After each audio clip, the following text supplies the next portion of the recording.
4 signs spiritual oppression at your home even you're a Christian nang hindi mo nalalaman.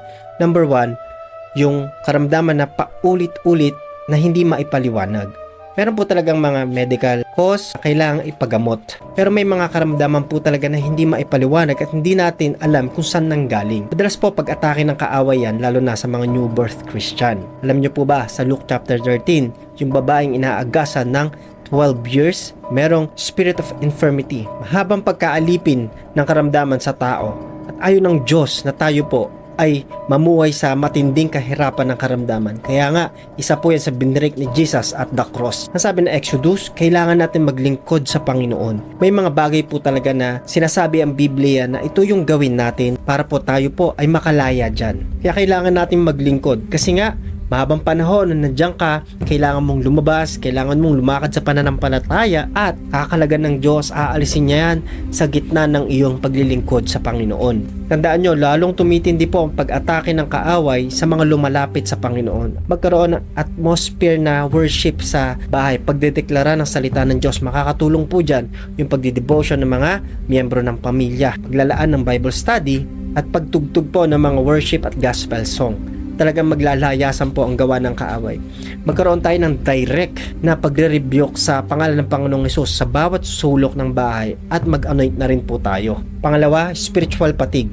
Buruin mo, kompleto yung tulog mo, pero pagising mo, pagod na pagod ka. May bigat, may katamaran sa pagpipray, may kawalan ng gana sa mga gawain ng Panginoon. Tulad na lang pagbabasa ng Biblia, pagka-fasting, pag-i-involve sa gawain, sa ministry, talagang nawawalan ka po ng gana, para kang nauupos na hindi mo maunawaan. Ang totoo niyan kapatid, sabi ng Daniel, yan po ay gawa ng kaaway. Papahinain niya ang mga anak ng Diyos. Demonic oppression po yan. Di ka man niya mapahina in physical, papahinain niya spiritual desire mo sa Panginoon. May spiritual heaviness na hindi namamalayan.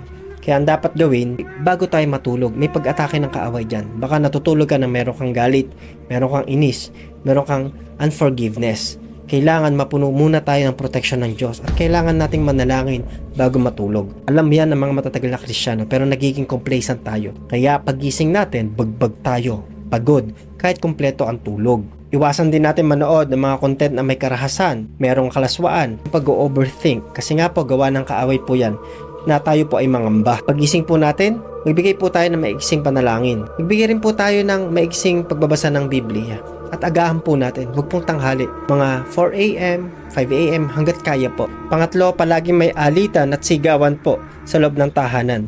Simpleng pag-uusap lang pero nauuwi po sa sakitan ng mga salita, makakapagmurahan, mga may asawa, may mga anak, tamang nagsasalita lang o tamang nagbibigay ng payo pero naiirita na. May tensyon, iritado na, at walang pagkakaunawaan at pagkakaintindihan. Akala natin normal yan, pero demonic oppression po yan. Ang sabi ng Ephesians, huwag natin bigyan ng daan ng dyablo sa ating buhay. Kasi ang galit ay hindi nagbubunga ng maganda sa mga anak ng Diyos. Tandaan mo kapatid, ang dyablo, mahilig po yan sa dibisyon. Kaya pag may galit sa loob ng tahanan, napuputol po ang kapayapaan at nagiging pintuan po yan sa mas maraming problema. Kailangan natin gawin, hindi lang basta manalangin. Kailangan ma-address yan. Kailangan ipag-fasting at i-rebuke. Tandaan nyo si Jesus, meron po siyang sinabi, hindi lang basta napapalayas ang mga demonic spirits at evil spirits sa panalangin. Kailangan ng pag-aayuno. Kaya mas mahalaga po kung kayo po ay unang nakakilala kay Lord, mag-fasting kayo. Pag-fasting nyo yung mga kasama nyo sa bahay. Ugaliin rin magpatawad lagi kapag nagkakaroon ng kasalanan at tensyon sa loob ng bahay. Ulitin ko lang po, huwag natin bigyan ng daan ng dyablo sa buhay po natin. At ang galit ng tao, hindi nagiging makatwiran. Panghuli, medyo malalim na po ito. Yung mga bagay na sumasalungat sa'yo, kahit gustong gusto mo na yung bagay